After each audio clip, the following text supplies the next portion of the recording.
আসসালামু আলাইকুম, welcome back to my channel FM medicine চ্যানেলের পক্ষ থেকে সবাইকে সুস্বাস্থ্যের সুস্বাগতম। আজকের টপিক হচ্ছে আয়রন ঘাটতি কমায় এমন খাবার, অর্থাৎ যেসব খাবারের মধ্যে আয়রন ঘাটতির অভাব পূরণ করে থাকে সেই খাদ্যের কিছু তালিকা আমরা উপস্থাপন করব। আয়রনকে বলা যায় রক্তের লোহিত কণিকা তৈরির কাঁচামাল। এই আয়রন মূলত রগের প্রত্যেকটি কোনায় কোনায় রক্তের সাপ্লাই করে, ফলে রক্তে আয়রনের মাত্রা কমে গেলে বা খাদ্য পর্যাপ্ত আয়রন না থাকলে দেখা দিতে পারে রক্ত স্বল্পতা। তাই রক্ত স্বল্পতা দূরীকরণে আয়রনের পর্যাপ্ত ঘাটতি পূরণের জন্য আমরা কিছু খাদ্য তালিকা জেনে নেব, যেই খাদ্য তালিকা মাধ্যমে মানবদেহের আয়রনের ঘাটতি পূরণ হওয়া সম্ভব। সেই তালিকায় রয়েছে 1 নম্বরে কলা। ভিটামিন এ, বি এবং সির গুরুত্বপূর্ণ উৎস কলা। এতে রয়েছে প্রচুর পরিমাণে আঁশ, লৌহ ও অন্যান্য খনিজ উপাদান। কলা পাকা বা কাঁচা দুই অবস্থায়ই খাওয়া যায়, তবে দুই ধরনের কলায় পুষ্টির মানের ভিন্নতা রয়েছে। তাই বিশেষভাবে আয়রন ঘাটতির জন্য আমরা ফরমালিন মুক্ত পাকা কলা খাওয়াটার জন্যেই আমরা চেষ্টা করব, অর্থাৎ পাকা কলাতে বেশি পরিমাণে আয়রন ঘাটতির সম্ভাবনা রয়েছে। 2 নম্বর তালিকায় রয়েছে ডালিম। ডালিমে আছে প্রচুর পরিমাণে খনিজ উপাদান, তাই যাদের রক্ত শূন্যতা বা আয়রনের ঘাটতি রয়েছে তাদের জন্য খুব ভালো মানের ভিটামিন যুক্ত এবং আয়রনের ঘাটতি পূরণ এর অন্যতম উৎস হচ্ছে ডালিম।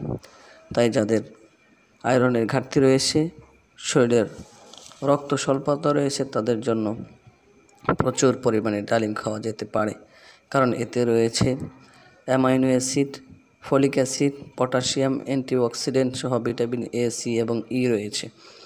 তাই আপনারা শরীরে আয়রনের ঘাটতি বা রক্ত স্বল্পতা পূরণের জন্য ডালিম সেবন করতে পারে। এবং এই আয়রনের স্বল্পতার কারণে শরীরে দুর্বলতা, ফ্যাকাশে ত্বক এবং শ্বাসকষ্টের মতো লক্ষণগুলো দেখা দিতে পারে। এ কারণে প্রতিদিনের খাদ্য তালিকায় আয়রন সমৃদ্ধ খাবার অবশ্যই রাখতে হবে আপনাকে। তার মধ্যে অন্যতম হচ্ছে একটি খেজুর। এই খেজুরে রয়েছে প্রচুর পরিমাণে carbohydrate, fibre, protein, vitamin B, vitamin K, calcium, iron, magnesium, potassium, zinc, manganese সহ বিভিন্ন পুষ্টির উপাদান। তাই আপনি খাদ্য তালিকায় আয়রন ঘাটতির জন্য রাখতে পারেন আপনি খেজুর। আয়রন ঘাটতি পূরণের জন্য আপনি খাদ্য তালিকায় রাখতে পারেন পালং শাক। পালং শাকে যেমন প্রচুর পরিমাণে ভিটামিন কে, এ, সি, বি2 ও ফলিক অ্যাসিড থাকে, তেমনি ম্যাঙ্গানিজ, ম্যাগনেসিয়াম ও আয়রনের গুরুত্বপূর্ণ উৎস এই পালং শাক। প্রতি 100 গ্রাম পালং শাকে 23% ক্যালোরি ও 3 গ্রাম আমিষ, 4 গ্রাম শর্করা ও 2 গ্রাম আঁশ থাকে, তবে কোনো পরিমাণ চর্বি থাকে না। এই পালং শাক উচ্চমাত্রা আয়রন, অর্থাৎ এই পালং শাকে উচ্চমাত্রার আয়রন মেলে।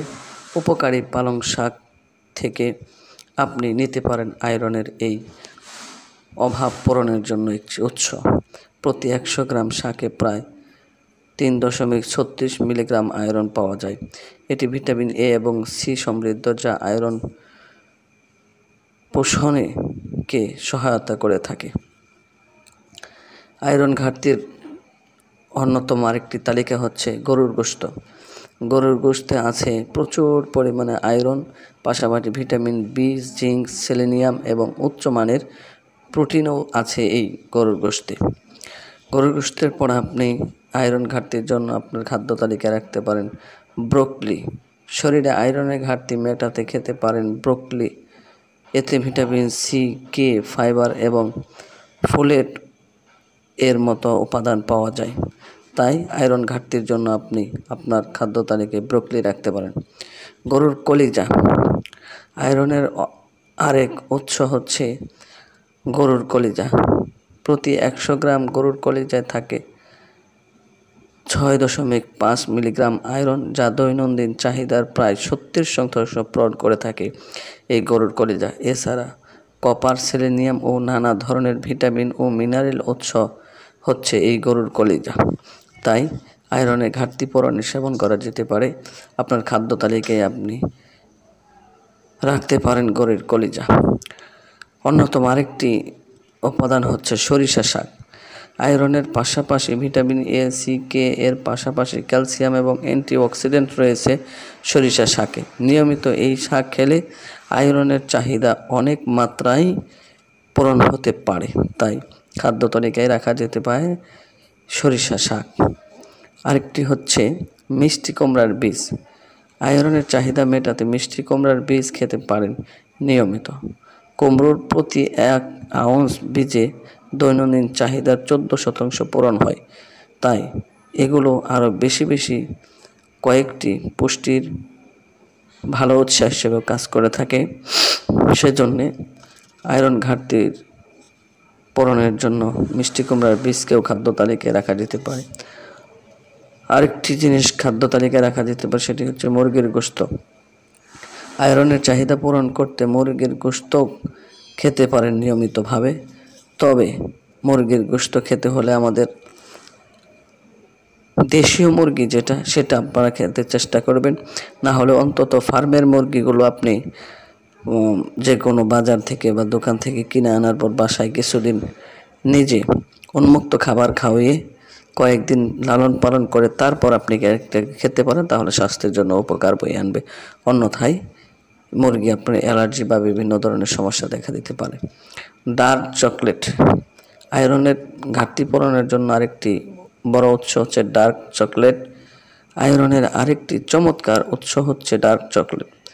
এক টুকরো ডার্ক চকলেট আয়রনের দৈনন্দিন চাহিদার 19% পূরণ করতে পারে। আয়রনের পাশাপাশি অনেকগুলো খনিজ এবং প্রিবায়োটিক ফাইবারের উৎস এই চকলেটে রয়েছে। তাই আয়রনের ঘাটতি পূরণে খাওয়া যেতে পারে ডার্ক চকলেট। জলপাই খেলেও মিলবে পর্যাপ্ত পরিমাণ আয়রন। 100 গ্রাম জলপাইয়ে 3.3 মিলিগ্রাম আয়রন মেলে। এটি আমাদের শরীরের দৈনন্দিন আয়রনের চাহিদার 18% পূরণ করতে পারে। তাই আমরা আয়রনের ঘাটতি পূরণে খেতে পারি জলপাই। আয়রন ঘাটতির অন্যতম একটি উপাদান হচ্ছে মসুর ডাল। 1 কাপ রান্না করা মসুর ডাল আমাদের দৈনন্দিন আয়রনের চাহিদার 37% পূরণ করে থাকে। ফোলেট, ম্যাগনেসিয়াম, পটাশিয়াম এবং ফাইবারও বেশি থাকে ডালে। তাই আয়রনের ঘাটতি পূরণ করতে মসুরের ডাল সহ আমরা এই সকল খাদ্যগুলো আমাদের খাদ্য তালিকায় রাখতে পারি, যা আমাদের আয়রনের ঘাটতি পূরণে অত্যন্ত সহায়িকা ভূমিকা পালন করবে। আয়রনের ঘাটতি পূরণে আরেকটি অন্যতম উৎস হচ্ছে কচু শাক। দৃষ্টিশক্তি ভালো রাখা সহ মানুষের শরীরে প্রয়োজনীয় আয়রনের যোগান দিতে পারে কচু শাক, যার কোনো জুড়ি নেই বললেই চলে। এতে রয়েছে প্রচুর পরিমাণে ভিটামিন এ, বি এবং সি, ক্যালসিয়াম, আয়রন ও অন্যান্য পুষ্টি উপাদান। মানবদেহের নানা রোগ সারাতে সহজলভ্য একটি উপাদান হচ্ছে কচু শাক, যা অত্যন্ত কার্যকারী। এই কার্যকারী কচু শাক যদি আমরা নিয়মিত খাদ্য তালিকায় রাখতে পারি, তাহলে আমাদের আয়রনের ঘাটতি পূরণ হবে বলে আমরা আশাবাদী। তাই আমরা আগে চিকিৎসার দিকে মনোনিবেশ না করে ন্যাচারালভাবে বিভিন্ন ওয়েতে আমরা নিজের শরীরকে সুস্থ রাখবার জন্যে এই পদ্ধতিগুলো, উপাদানগুলো আমরা সেবন করার চেষ্টা করব। মেডিসিন চ্যানেলের পরিবারের পক্ষ থেকে আপনাদের সকলকে সুস্বাগতম। সকলে ভালো থাকেন, সুস্থ থাকেন, সকলের সুস্বাস্থ্যের প্রত্যাশায় আজকের এপিসোড এখানে ইতি টানছি। আসসালামু আলাইকুম ওয়া রাহমাতুল্লাহি ওয়া বারাকাতুহু।